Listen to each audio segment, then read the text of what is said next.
Namaste students, welcome back to your history class. We were studying about the ancient civilization. In the last class we studied about the Egyptian civilization and Mesopotamian civilization. In today's class we will be studying about the Chinese civilization and Greek civilization.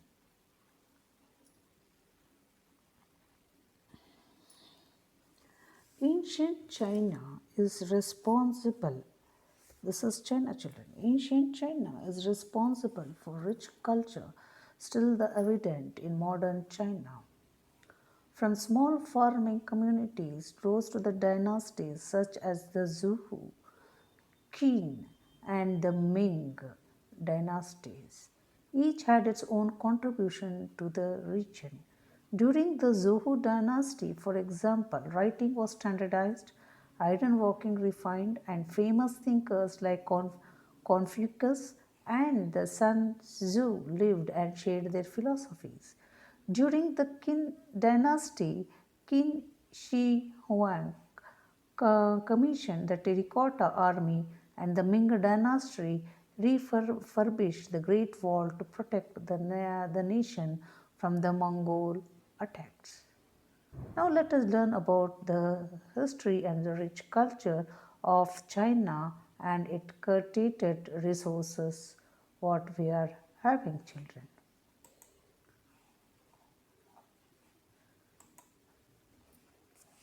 The country that lies, China country that lies in the east, to the east of India. India is China. The yellow complexion Mongolian tribe are the ancestors of these people. Yangtze and Huanghe Yellow rivers are the important rivers of this region. They are called as the cradle of the Chinese rich civilization. They ruled from the villages. They developed foreign trade by growing paddy and silky. Now let us move on to the political history of the Chinese civilization. The earliest known written records of the history of China dates from the early as 1250 BC, from Shang dynasty. During the king Wu Deang's reign, who was mentioned as the 21st Shang king by the same. It ruled in the period between the 18th century BCE and the 12th century BCE. The prosperity of Shang people,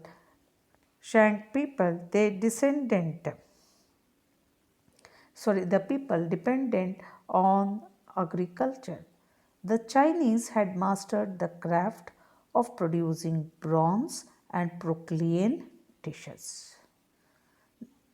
The Shang dynasty was overthrown by Zhou dynasty, which ruled for a longer time. The most important king of Zhou dynasty was Wu Wang. He was the well-known philosopher during this time was Confucius and Liu Zi, who lived in this period. Qin dynasty came to power after the Zhou dynasty. This is the Zhou dynasty where you can see. And the name China is derived from Qin. So you can see actually this is the Shang dynasty. This yellow color is the Zhou dynasty. This green color, it is the Qin dynasty. And this is the Han dynasty. And where you can see this is, you can have this is the Great Wall what we are having. And this red color what you can see, this we call it as a Silk Route. So now we will move on to the Chi, Hu, Chi Hung Tai. He was a famous king of Qin dynasty. He unified China and brought it under a uniform law. He is the first emperor of China. He built the Great Wall of China to protect China from the enemies, and China was ruled by Han dynasty after Qin dynasty. So, the rule during the Han dynasty is called as the Golden Age of China. Now we will move on to Hu Tai. Wu Tai was one of the most important king of Han dynasty. He established a vast empire, foreign trade. He is Wu Tai, who Han second emperor, and he was a famous this one king. There was a great demand for silk in the Rome. As a result of this, the trade route between China and Rome became famous, and we call this as the Silk Route. Buddhism entered China during this period. The art and literature the art and literature received great patronage during the rule of the Han dynasty, and this period in Chinese history it is called as the Golden Age. During the rule of Sung dynasty, which came after the Han dynasty, wood printing, press, and production of porcelain dishes started. The Mongolians ended the rule of Sung dynasty by conquering Peking, the capital of Sung dynasties. So Sung dynasty it is today's Beijing, which is the capital of China. Now let us move on to the contributions of Chinese civilization. The pottery and porcelain. The production of pottery in China began before the recorded history. The Yangshuo culture, which produced some of the earliest known example. The Chinese developed a porcelain, a fine, usually transient form of pottery as early as 7th century AD. Chinese porcelain or China was later widely exported to Europe, where it had a profound influence on the pottery produced there. Then we also had a silk industry. The silk industry began in China more than 4,500 years ago. The trade, the Chinese trade silk but closely guarded the secret of silk production for thousands of years. Silk was such an important product that the ancient trade route between China and Europe was known as Silk Road. Then we also had the writing. The ancient Chinese developed the one of the world's greatest writing system. Their form of writing, which uses the characters that stand for words and parts of words, began to develop in the early 2nd BC. By 1400 BC, the script included 2500 to 3000 characters, most of which can be read to even to this day. And they also introduced the tea and silk to the world. In addition to this, the inventions like paper, which was made up of bamboo, explosive, painting brush, porcelain, mariner's compass, goes to the all these were produced in China. They also use the pictographic script to write. They used to write on bamboo slips vertically from top to bottom. Liu Zi and Confucius enriched the field of philosophy, and Lao Tzu taught simple living, sacrifice, and harmonious relationship with nature. Confucius re-established the lost moral and social values in the society. So, with this, we finish up with the Chinese civilization. Now, we will move on to the Greek civilization. Greek children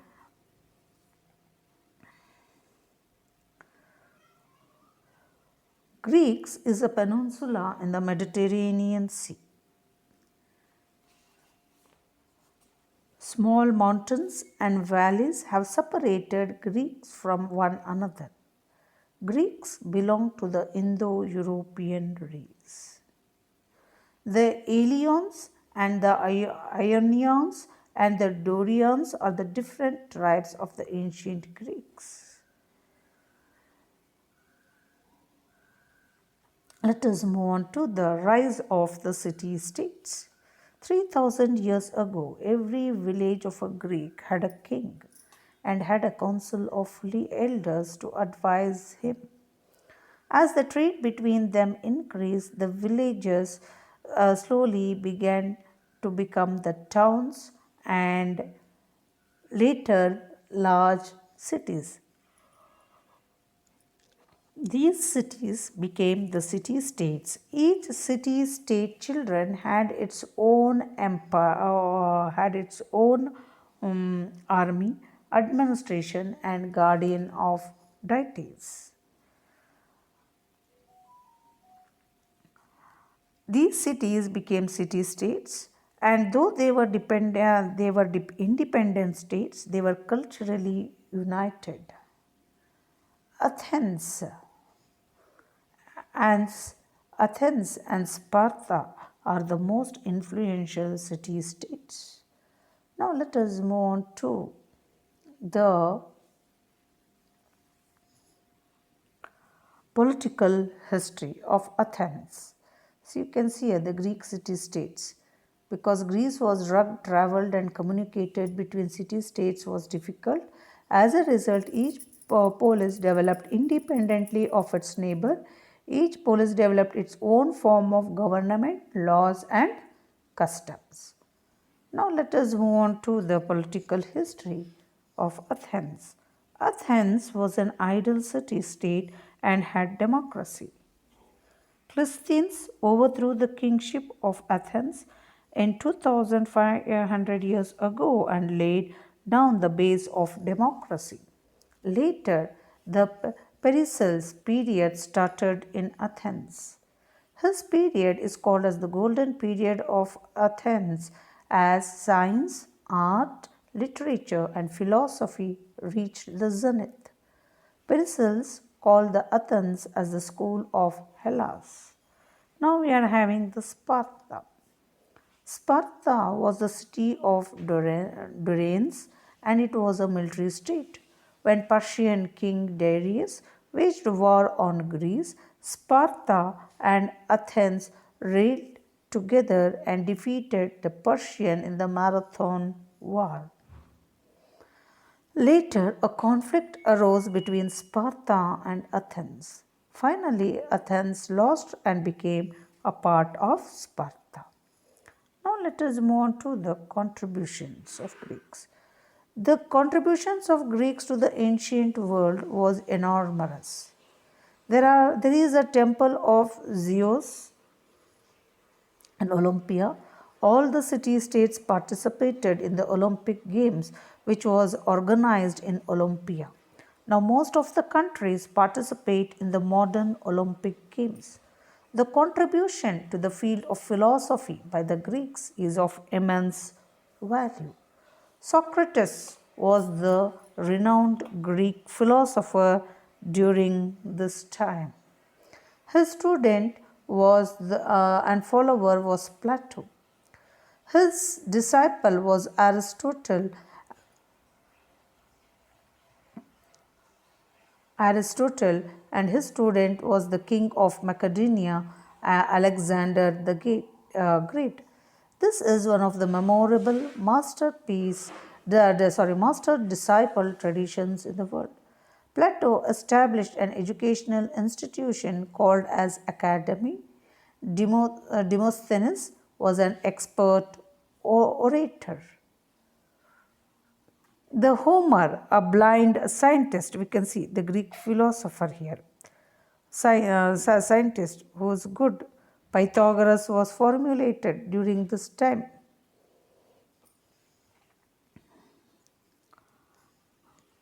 Formulated the principle of geometry that bears his name, the Pythagorean theorem.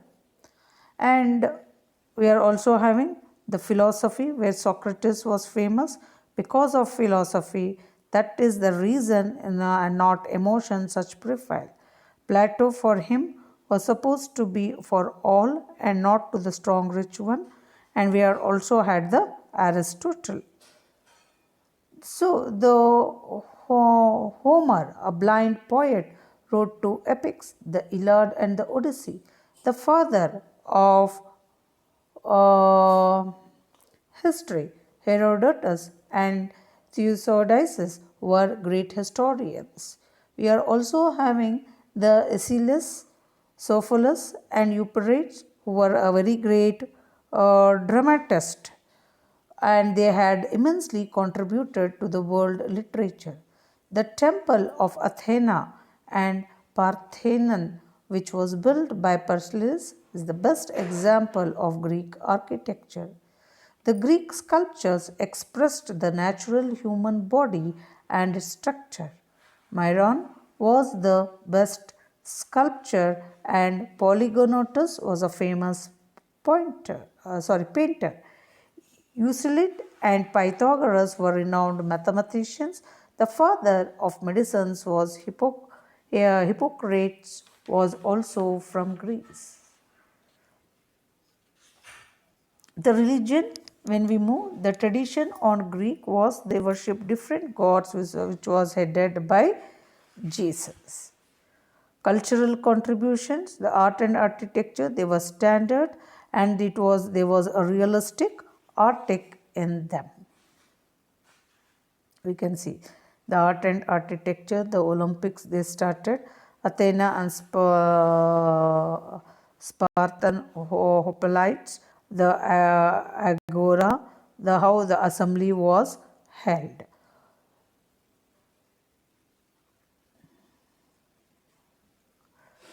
And the Macedonian king Philip destroyed the democratic system in Greece. His son Alexander was a great conqueror. At the age of 20, he set out to conquer the whole world. He waged the war against the Egypt, Babylonia, Persia, and set foot on the Indian soil. He built the city of Alexandria in Egypt. He died on the way back to his country at the age of 32. Children, there is one more thing where we have to know. Greeks were victorious in the Battle of Marathon against the Persians in 2500 years ago. Philippites ran 24 miles to convey this message of victory and died after communicating the message. In this memory, the marathon race was included in the Olympics. So, with this, we finish up with the Greek civilization. So, children, this is a worksheet activity where you had to do. This is the Greek mythology word scramble. You are having the jumbled words. You had to fill up and do it this in your activity book. So, in the next class, we will move on to the Roman civilization and Indus Valley civilization. Thank you, children.